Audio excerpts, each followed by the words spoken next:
Bagaimana caranya supaya indukan ayam ini setiap hari bertelur? Pakai pakan merek apa? Lalu pakai obat apa atau ramuan apa saja ya? Kebanyakan para peternak pemula mengira bahwa yang menentukan ayam rajin bertelur atau tidak adalah pakan yang bagus. Dan pakan yang bagus itu harus beli. Harus beli pakan merek tertentu yang harganya lumayan mahal, menipiskan dompet. Hal ini tidak salah, tapi jika hanya berpatokan pada pakan merek tertentu, maka ini kurang tepat. Baiklah, musik dulu ya. Teng teng teng teng, yuhui.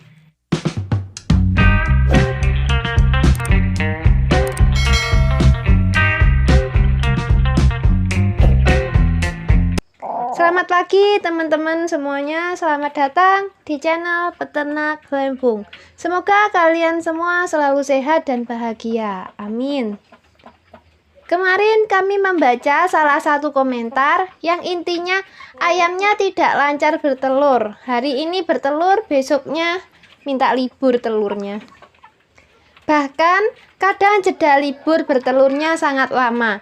Jadi pertanyaannya adalah, bagaimana caranya supaya indukan ayam ini lancar bertelur?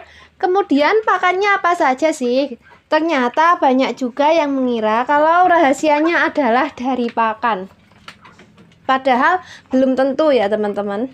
Ada banyak faktor yang mempengaruhi kemampuan ayam dalam bertelur.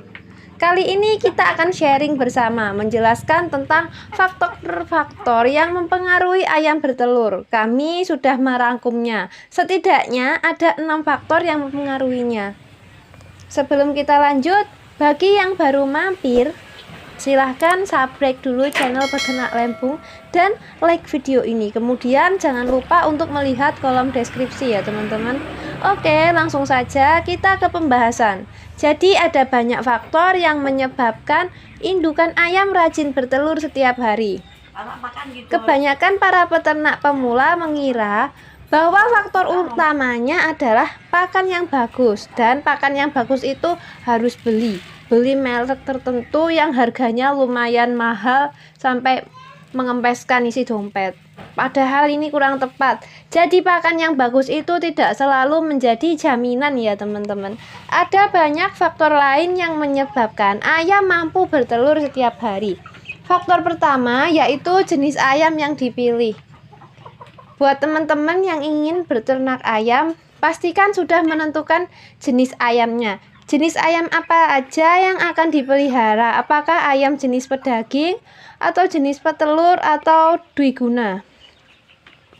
Jangan sampai kita mengharapkan indukan rajin bertelur, tapi ternyata yang kita pelihara adalah jenis ayam pedaging. Sudah diberi pakan yang bagus, diberi vitamin atau nutrisi apapun, ya tidak akan berpengaruh banyak pada hasil telurnya. Jadi pastikan untuk kita memilih jenis ayam petelur. Kalau tujuannya untuk mendapatkan telur setiap hari, maka wajib memelihara jenis ayam yang memiliki galur petelur kuat. Ingat ya teman-teman, ada ayam yang memang khusus galur petelur, ada yang khusus galur pedaging, dan ada juga yang dikenal dengan ayam dwiguna. Ayam dwiguna ini memiliki 2 tujuan, yaitu sebagai ayam pedaging dan juga bisa sebagai ayam petelur. Tapi perlu diingat, ayam dwiguna itu tidak fokus pada satu tujuan, sehingga dari segi produksi telur akan kalah dengan jenis ayam yang memang dari ras petelur murni. Kemudian untuk pertumbuhan bobotnya juga akan kalah dengan jenis ayam pedaging murni. Intinya, hasil dari ayam dwiguna ini tidak bisa sebagus ayam yang difokuskan khusus untuk satu tujuan karena konsentrasinya terbagi. Pakannya nanti juga terbagi teman-teman, antara ayam petelur dan ayam pedaging itu berbeda. Baiklah teman-teman, kita lanjutkan untuk faktor berikutnya ya. Faktor yang kedua yaitu daya tahan tubuh ayam dan kemampuan adaptasi ayam. Kedua hal ini juga merupakan faktor penting dalam memelihara ayam petelur teman-teman. Misal kita memilih jenis ayam yang memiliki kemampuan bertelur tinggi.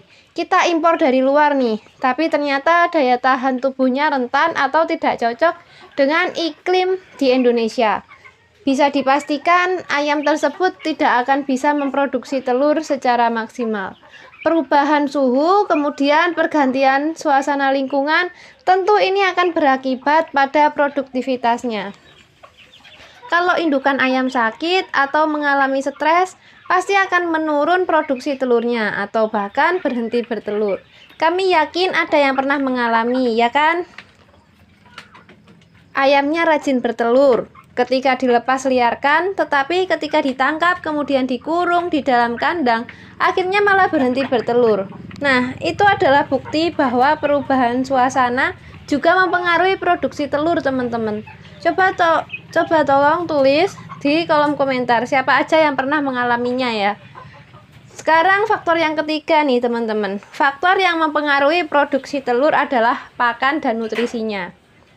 Faktor inilah yang paling sering diperhatikan oleh para peternak. Di sini kami hanya bisa sedikit menambahkan bahwa khusus untuk ayam petelur, selain memperhatikan masalah protein, kita juga harus memperhatikan masalah nutrisi lainnya, terutama mineral seperti kalsium, fosfor, dan potasium. Semua nutrisi itu dibutuhkan untuk memproduksi telur. Inilah yang terkadang dilupakan oleh para peternak pemula. Mungkin karena awalnya memulai ternak dari ayam kampung pembesaran atau ayam pedaging sehingga mereka terbiasa mengejar bobot dan terpaku pada protein. Protein ini memang bagus ya teman-teman untuk penggemukan, tapi jika ini diaplikasikan pada ayam petelur, maka akibatnya bisa fatal loh.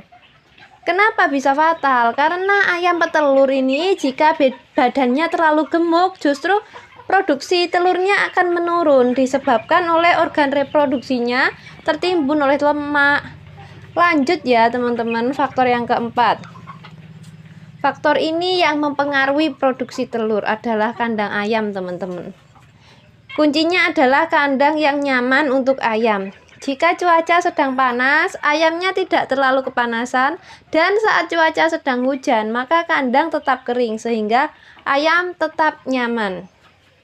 Mengenai kandang ayam ini kami sudah pernah ya buatkan videonya tentang alas kandangnya, sirkulasi udaranya, ketinggian atap kandang, dan sebagainya.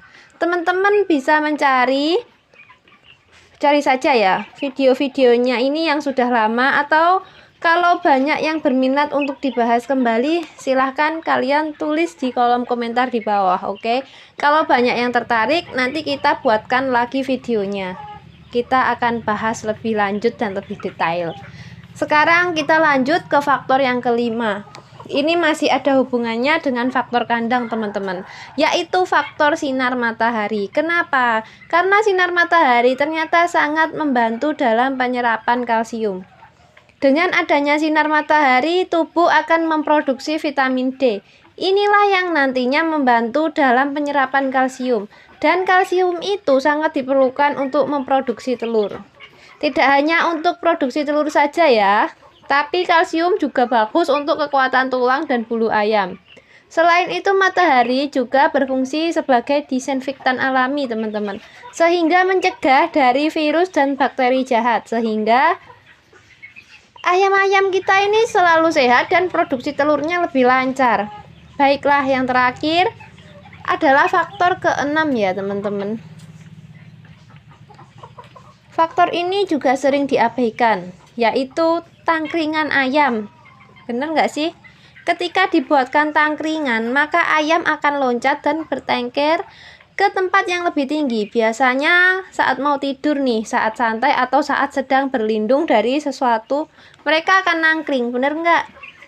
Tangkringan ayam ini ternyata sangat berpengaruh untuk kemampuan reproduksi telur. Karena dengan sering loncat ke atas, maka otot area produksinya akan terlatih untuk bergerak, sehingga dapat membantu proses keluarnya telur. Keren nggak tuh?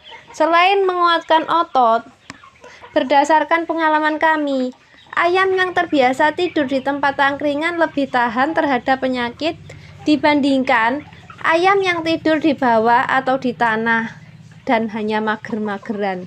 Sebetulnya ada faktor lain ya teman-teman. Tapi karena keterbatasan pengetahuan, jadi tidak bisa kami sebutkan. Silahkan teman-teman bantu menyebutkannya di kolom komentar di bawah, oke? Keenam faktor yang sudah kita bahas tadi berdasarkan pengalaman pribadi. Bisa jadi hasilnya berbeda dengan pengalaman peternak lain. Karena ada juga peternak yang menggunakan kandang baterai atau sejenisnya yang tentu saja tidak memiliki fasilitas tangkringan. Tapi ternyata ayamnya tetap bisa bertelur dengan lancar.